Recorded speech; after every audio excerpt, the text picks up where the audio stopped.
Hi, this is the first chapter of my novel, A Dark Matter. Her dad took much longer to burn than she expected. Jenny watched the deep flames lick his body, curl around his chest and crotch, whisper in his ear. His thin hair crisped, then turned to smoke, grey sinewy strands reaching into the mottled sky. A sprig of juniper in his hand caught a light and threw out blue sparks, and Jenny smelt the scent, reminding her of gin. The spruce and pine logs packed around Jim's body were blazing bright and hard. The fire had destroyed his suit already, and his skin was tightening around the bones as moisture evaporated from his body. But still, it seemed to take a long time. The funeral pyre wasn't much more than a makeshift oversized barbecue, 2 rows of concrete breeze blocks with a metal grill suspended between them. Underneath was a long silver tray borrowed from the embalming room, which they would use to gather his remains once the pieces were small enough to fall through the grate. Archie had been working on the pyre in the garden ever since Dorothy announced what her husband's last wishes were. It was contrary, Jenny had to admit. Her dad spent 45 years orchestrating the funerals of thousands of people, arranging music and flowers, orders of service, funeral cards and sermons, making sure every detail was right for the bereaved, ensuring all rival factions got what they wanted, and the deceased was sent off in style. And yet his own funeral was the opposite. A pyre in their back garden, no speeches, no sermons, no friends or flowers or ceremony, just the 5 of them standing next to the throbbing heat of an illegal fire. Jenny looked away from the flames to the others standing around the fire. Her mum stood at the head of the pyre. A dancing mote of ash landed on her flowery yellow dress, and she flicked at it with a bright fingernail. She brushed a strand of wavy grey hair from her forehead and lifted her face to the flames, eyes closed, like she was sunbathing. Next to Dorothy, Hannah and Indy had their arms linked together, Hannah leaning her head on her girlfriend's shoulder. They were so striking together, Hannah's pale features and long black hair, the opposite of Indy's brown skin and blue bob. Jenny wondered what was going through her daughter's mind as her grandpa's remains went up in smoke. It still seemed crazy to Jenny that she had a grown-up daughter in a relationship. The flames were higher now, black smoke stretching into the air. The smell of pine and spruce made Jenny think of Christmas.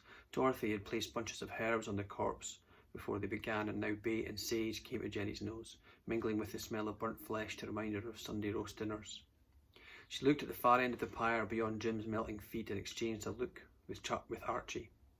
He was busying himself with the logistics of the process, peering underneath, checking that the grate was holding up the weight and temperatures, using a long pair of tongs to replace a fallen log by Jim's shin. Jenny saw an iron poker and rake on the grass behind him for sifting through the ashes once the flames had died. Archie was short and thick, a heavy brown beard and shaved head, the way he moved suggesting something of a Tolkien character. He was the same age as Jenny but seemed older. He'd been Jim and Dorothy's right-hand man for 10 years, but it felt like he'd always been here. Archie was one of Dorothy's strays. She had a habit of taking in lost souls, becoming an anchor in their lives. He had appeared one day to arrange his mother's funeral. Over the next month, he was often seen at cemeteries and cremations, crashing the funerals of strangers, trying to feel connected. At one in Craig Miller Castle Park, Dorothy approached him with a proposition, and within 2 weeks he was driving the hearse in a suit, changing into overalls to hammer together coffins, eventually taking over the embalming under Jim's training. And Dorothy stuck by him when the details about his condition came to light. She sought a second opinion, kept an eye on his medication and therapy sessions, and trusted him around the place, which went a long way to saving his life. The same went for Indy, another stray who pitched up 3 years ago to bury her Hindu parents, dentist killed in a car accident, leaving behind a rudderless daughter. But Dorothy saw something in her, and a month later she was answering phones, gathering information from clients and sorting admin. Now she was training to become a funeral director in her own right. Meanwhile, she'd slipped her way into Hannah's heart and persuaded her to move into the flat she'd been left by her mum and dad, 10 minutes walk away on Argyle Place. Jenny stared at her dad as he charred and shriveled, his essence mingling with the flames and smoke, dissipating into the universe. Part of her couldn't believe she would never hear his dumb jokes again, that terrible vampire accent he put on sometimes to talk about death, the way he would wink at her, his little girl, during services at the most inappropriate moments, making her cover her mouth and leave the room she'd sneaked into, because death was fascinating to kids. But that fascination waned. Being brought up around funerals began to take its toll. As a teenager, she distanced herself, left home as soon as she could, studied journalism, worked, fell in love with Craig, had Hannah, divorced Craig, all the time staying away from death as much as possible. But now death was back in her life. She looked around. Tall oaks and pines lined the far wall of the garden, blocking the neighbour's view. Over to her left was the open garage with the silver hearse parked inside, next to the workshop and embalming room.